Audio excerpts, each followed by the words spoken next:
In 1802, a millwright named Ezra Bement walked into a valley in central Vermont, looked at a creek running cold off a granite hillside, and told the men who'd hired him something they didn't expect. They had enough fall and enough flow to run not one pair of millstones, but two. He'd measured the creek's drop over 200 feet of channel with stakes and a plumb line, waded into the cold water to feel the stream bed beneath his boots, and spent a full day reading the watershed, the springs on the hillside, the flood marks in the meadow, what the forest cover meant for spring snowmelt. Then he told them exactly where to build the dam, how high, where the race would run, how long it would take, and what it would cost. He was right about all of it. The mill he built ran continuously for 107 years. When it finally stopped grinding in 1909, it wasn't because the structure had failed.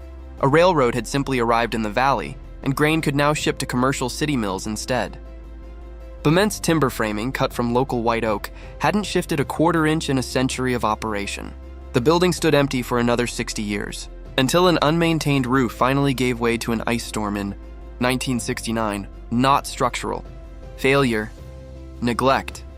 That's the story worth telling. Not a piece of technology, but a class of men who understood moving water, standing timber, and rotating stone at a depth no university taught and no textbook yet described. They were called millwrights, and before there were railroads or factories or any real industrial capacity in North America, the grist mill was the single most critical piece of infrastructure any rural community had. Not the church, not the courthouse. The mill, because grain you can't grind is grain you can't eat, sell, or survive on. A community without a mill was a community slowly strangling. Building one required a millwright, not quite a carpenter, not quite an engineer, not quite a mason, but all of it at once inside a single trained mind. He had to understand hydrology well enough to site a dam, structural framing well enough to build something that could withstand a running millstone's continuous vibration without shaking itself apart within a decade. Gear theory, the relationship between wheel diameter and rotation speed. Millstone geology, which stone cut cleanly and which shattered under load.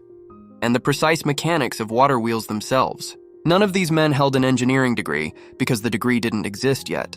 What existed was knowledge passed master to apprentice, accumulating generation after generation into something that functioned exactly like formal engineering training, without ever being called one.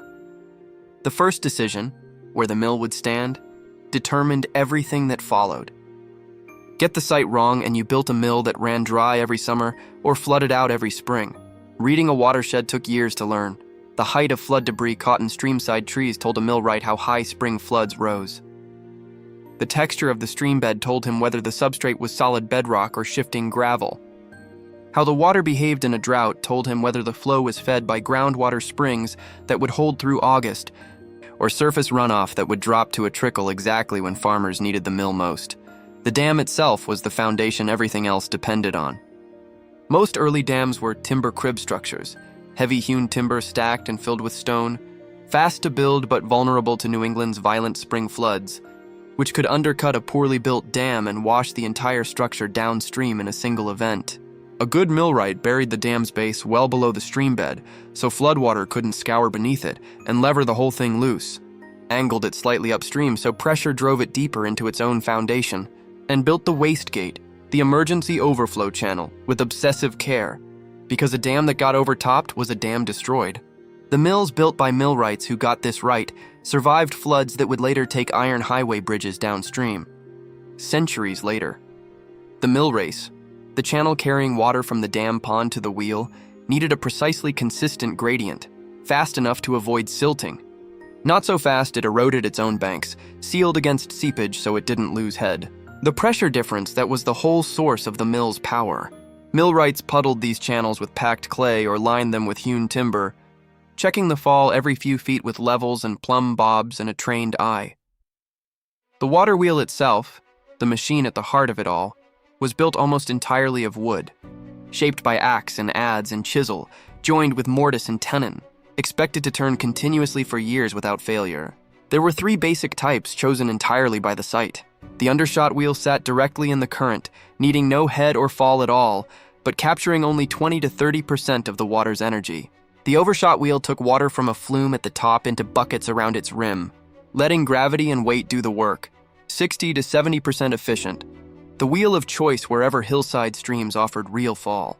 The breast wheel split the difference. A good millwright-matched wheel type to sight the way a carpenter matches a joint to its load. The wheel's main shaft was typically a single piece of white oak, 12 to 18 inches thick and up to 16 feet long, into which the millwright mortised the radial arms supporting the rim. The rim was built in sections, spliced and bolted against tremendous centrifugal force, then fitted with buckets shaped by feel and experience rather than any written formula, a shape known only because the millwright had watched it work, and watched other shapes fail over years of practice. The shaft's bearings were often carved from lignum vitae, a tropical hardwood so dense it sinks in water, and so self-lubricating it could run on nothing but water as coolant for years without attention.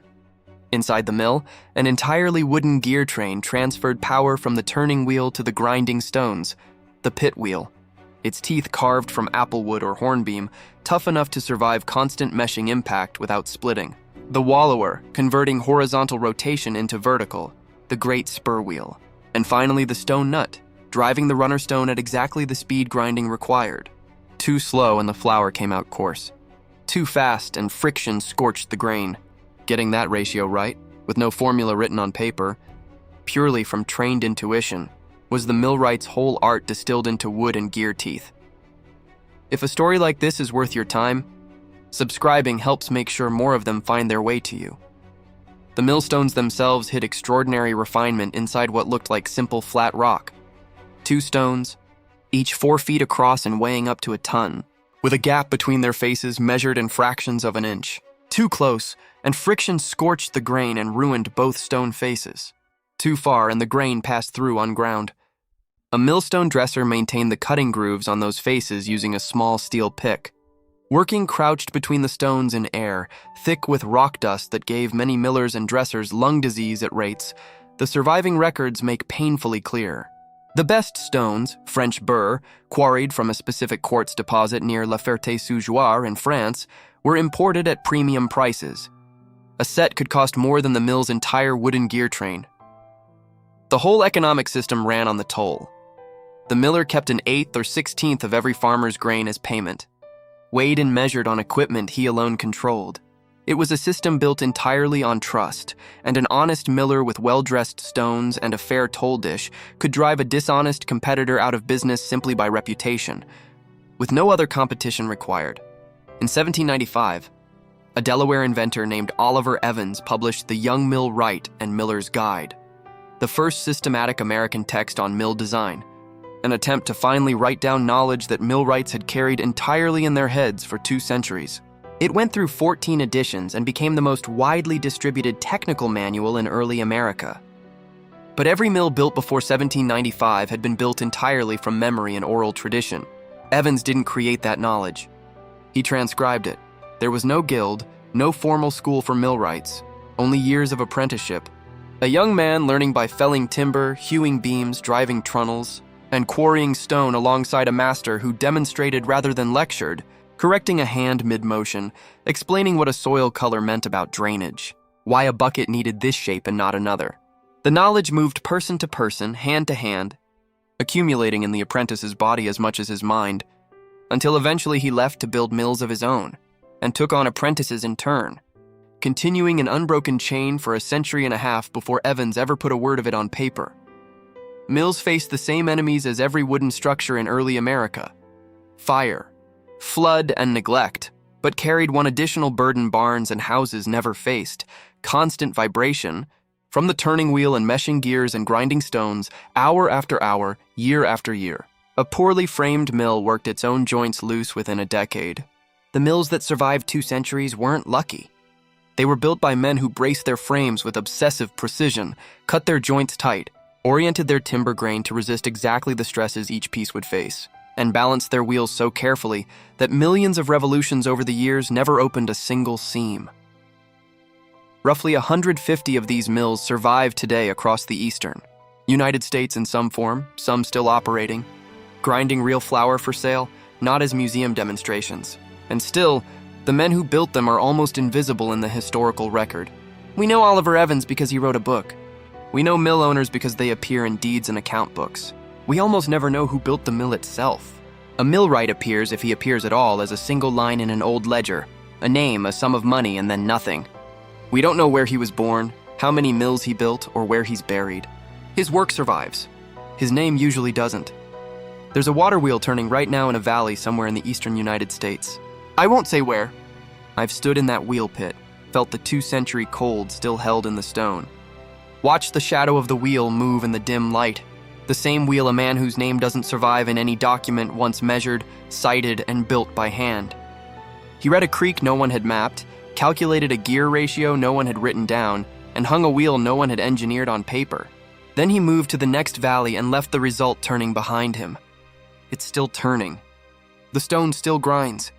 It has been doing exactly that since before the country it helped build had a constitution. Because one man understood a hillside stream well enough to make it do precisely what he said it would, for exactly as long as he said it would. He was right 200 years ago. He's still right.